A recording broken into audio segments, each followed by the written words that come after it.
ज्यादा एनर्जी की जरूरत पड़ती है। आप समझते हैं इस जनरेटर के अंदर क्या सिस्टम होता है। देखिए, ओरेस्टेड नामक एक वैज्ञानिक थे, इन्होंने कहा था कि जब बहुत ही तेज करंट जाता है, बहुत हाई वोल्टेज का करंट जाएगा तो उससे चुंबक पैदा हो जाएगा। आप देखे भी होंगे, हाई वोल्टेज का जब करंट जाता है तो उसके अगल बगल में मैग्नेटिक फील्ड आता है, आपको खींच सकता है थोड़े दूर पर ही, उसे हम लोग वर्चुअल कंडक्टर भी कहते हैं, दूर से ही खींच लेता है।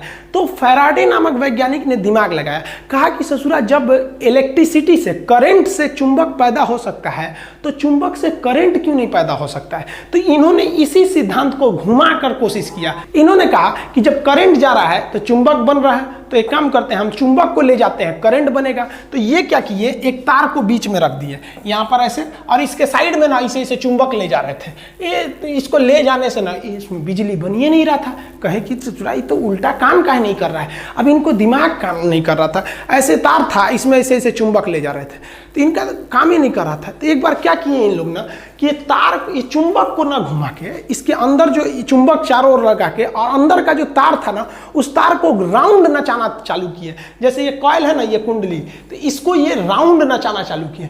राउंड नचाने से ना यहाँ पे बिजली मीटर लगा के, अमीटर लगा के नाप लिया गया कि भाई करंट पैदा हो गया। ये करंट कैसे पैदा हुआ, तो देखिए, किसी भी चुंबक का ना एक चुंबकीय क्षेत्र होता है जिसे हम चुंबकीय बल रेखाएं कहते हैं। तो ये यहाँ तक चुंबकीय बल रेखाएं इसकी निकली हुई हैं, और इधर से भी जो चुंबक है इसकी भी चुंबकीय बल रेखाएं इधर निकली होंगी। तो ये सिद्धांत दिया गया कि जब दो चुंबकीय बल रेखाओं के बीच में कोई कंडक्टर या कोई कॉपर का वायर, कॉइल, उसको काटेगा तो इस कॉइल के अंदर खुद ब खुद बिजली पैदा हो जाएगी। अतः ये दोनों एक दूसरे के पूरक सिद्धांत है। इन्होंने कहा कि बिजली से चुंबक पैदा होगा, तो इन्होंने कहा कि भैया चुंबक से भी बिजली पैदा हो जाएगा। ये होता है अल्टरनेटर।